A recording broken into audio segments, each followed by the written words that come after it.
Hello, welcome to video 9 of my new video series, I guess, which is following me on this first quarter 2025 unexpected new adventure. For anybody out there who has not watched the prior 8 videos, my name is Tina and I am 53, almost 54, and 6 weeks ago today, as I'm recording this, I had a biopsy that determined that I have stage 1 curable breast cancer. And with that, I felt compelled to use this platform that I have been growing for other reasons to share these stories in case they may help anybody else going down this path, or caregivers out there or family members out there who may have a loved one going through this as well. So it's not necessarily to, share the specifics of any one procedure, because if I've found nothing else, no, I've learned a lot on this. So one of the things that I've learned on this path is that each and every one of us is different. I guess that's life in general. But on this on this breast cancer path, one little change of something can alter the treatment and the decisions made. So I am not here necessarily to give medical guidance, for I'm not a doctor or a healthcare provider, but offer what I'm going through. And maybe this is for anybody that's followed me on my journey, offer what I'm going through from that medical side of things, but also how being on this path of transformation or self-discovery, or however you want to term it, has prepared me to better handle, I believe, this journey that I'm on. I don't consider them vastly different. I think a lot of the things that I have done over the last 8-9 years have similarities to how I should be treating myself and taking care of myself to better enable myself to heal and process and all of that, this diagnosis as well. So before we get into some of the softer side of things or any of my aha moments this week, I only had 2 appointments this week, which was great. One was, and I'll get into more details in a bit, but one was a teaching visit to the plastics folks, and as I shared last week, having a little reconstruction as they go in and take out the mass, and making that decision has benefited me already because it led to an MRI, which led to some findings there that I think I shared with you last week. And those findings resulted in my second appointment, which was on Friday, which was just 3 days ago, where I had to go back in and have another biopsy.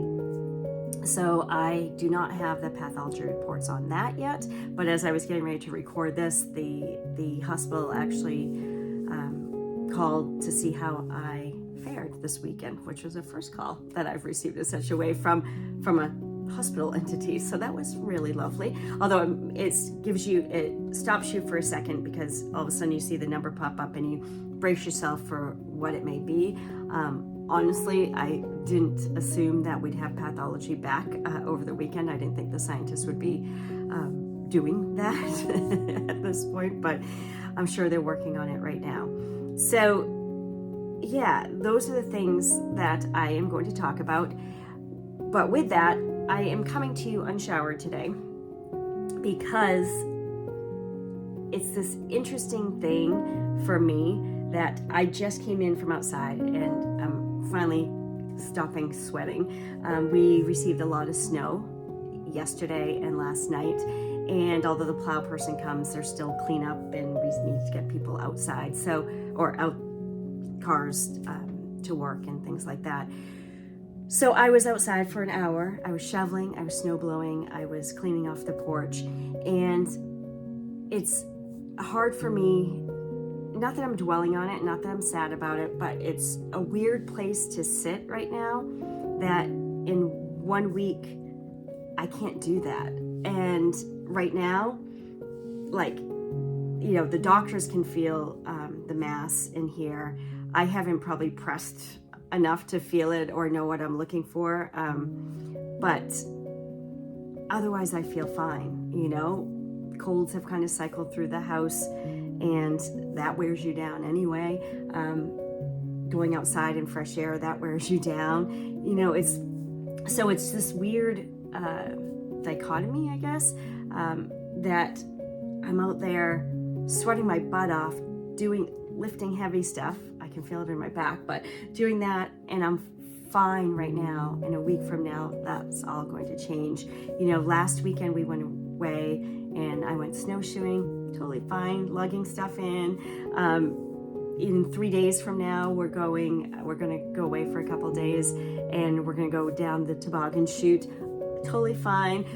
But then 4 days after that, 5 days after that, I'm going to be laying on a hospital table getting surgery. So it's just, you know, if any of you have been through it, you know probably where I'm coming from. It's this weird place. And, you know, Tuesday's appointment for the post-op stuff really wasn't a big deal. I had a very loving sister-in-law who went with me, who is going to assist, but post-care stuff actually doesn't sound too bad, other than I'm not going to be able to shower for an entire week. I can, you know, sponge bathe it, but for anybody that has fine hair like mine, we get a little greasy, so that will be fun. And then I think I can start showering after that, which will be good. But learning what the restrictions are going to be on for me, no arms up over here. So I just swiped this flannel shirt, actually, it's not mine. And I need to steal some more button-up shirts, because I'm not going to be able to pull anything over my head. I'm going to be in the same bra with the stuff, with the, I'm going to say padding, but the, you know, post-op stuff on me for a week, and we're not going to be changing anything for that week. So yeah, I'm gonna be grubby, man, for that first week. I probably won't care a whole lot, but learning some of the restrictions, you know, it's gonna be a while before I can lift over 10 pounds. There's the pushing, the pulling. Things that I didn't think about were, I gotta go down a little bit, I'm standing up on my foot. Things I didn't think about were keeping blood pressure down, so the exercising, I can walk around. They actually want me walking around very quickly, but not getting my heart rate up, and that makes sense. I just hadn't thought about it. Maybe if I go further away, let's see if that's better. Maybe I need a booster seat. And yeah, so that was that type of appointment. If I do have a drain in there, they showed us how to use that. I think I probably will have one. Hopefully that's it. And that was it. So then I got through my week a little bit, and we've had lots of snow here in Maine this year. So that's been crazy. So that keeps me busy too. But then on Friday, I had the biopsy. I thought it was going to be more extensive, and I may have said that previously.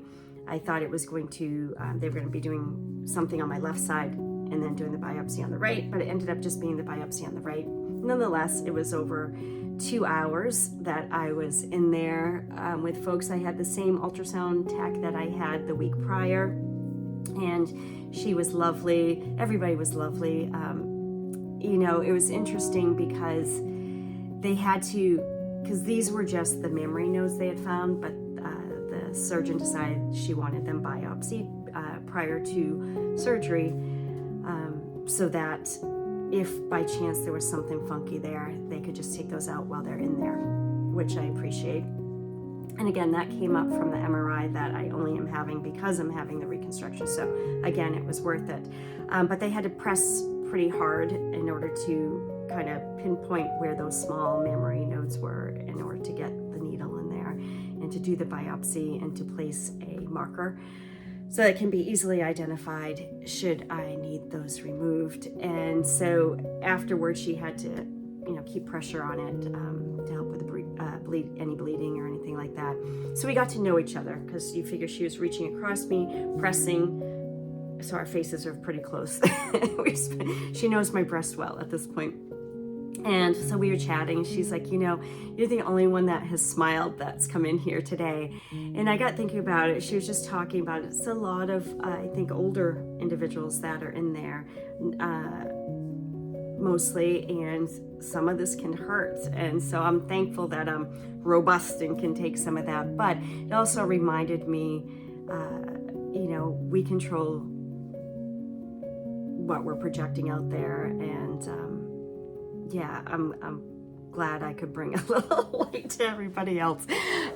So anyway, that was that. I did get preliminary results from the genetic stuff, and that it looks like everything's negative, which is great for me, for the surgery, for going forward, and for my loved ones who carry the same bloodline that I do. And yeah, that was the week. So I wrapped up Friday, winding up the day. I think I left there, 4:30, 4:45 in the evening, and was ready to be done. And that meant I completely had forgotten the restrictions on just a biopsy, because they are going in there, and that I wasn't supposed to be lifting over 5 pounds for a day or two, and icing it, and behaving myself, and not bringing up the heart rate, and whatnot. And so I tried to behave on Saturday. I did pretty well on Sunday, but here you find me today out shoveling. So I guess, anyway, I do the best I can. And that's a wrap. I am done for the next week, except for hearing results from pathology. And then the following week, so next week, I now have to go in on Monday prior to the Tuesday surgery to have seeds put in as markers on the north side of my left mass, and then seed potentially, depending on the results of pathology, placed on my right. So I will be doing that on Monday, and then going down for the surgery. Surgery starts at 7:30 a.m., which means I've already needed to be prepped, met with the anesthesiologist and all that. So I haven't heard my arrival time, but I'm guessing it is around 6, where they could get an OR. For the team is a half hour away. I need to wash up and shower that morning before I go in with a special soap. So yeah. And what's funny too is that somebody said to me, "Oh, you're not going to be sleeping that night anyway," because I'm like, "Oh my God, I'm going to have to get up so early."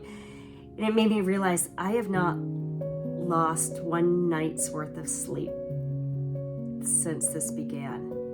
And that tells me that I am handling it well. And I'm going to say I'm very proud of myself for that.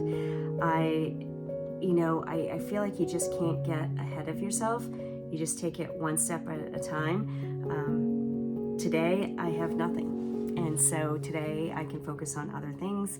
I can take care of myself. I can make my green smoothie. I can drink tea if I choose. I can flush my system, purify with water. I can take a sauna if I want. I can journal. I can meditate. I can breathe.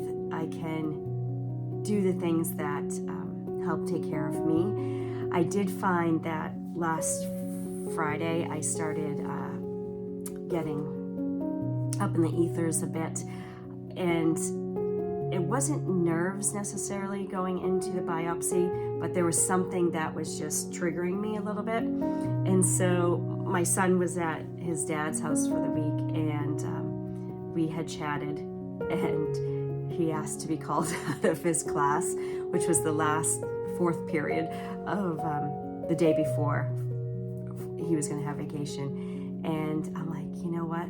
I need him. And so I called him out, and he came home, and we sat and snuggled and just kind of chilled out and had some time before he had to scoot out for a weekend, so I won't see him for a few days. And those are the type of decisions that I'm making. It was, I don't know if it was in the best interest of him.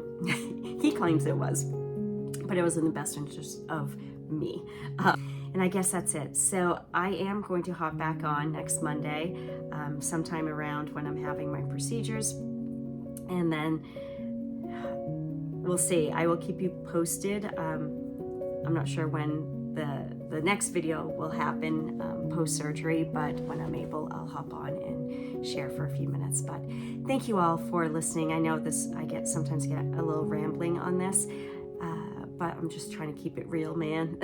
And thank you all. For anyone out there who is going through what I'm going through, or has gone through it, or has a family member or friend going through it, I'm sending my love to all of you. For anyone that is along because you've been on my journey anyway and you just want to kind of keep a tab on what's happening, thank you. Thank you always for your love and support. And until next time, take care of yourselves.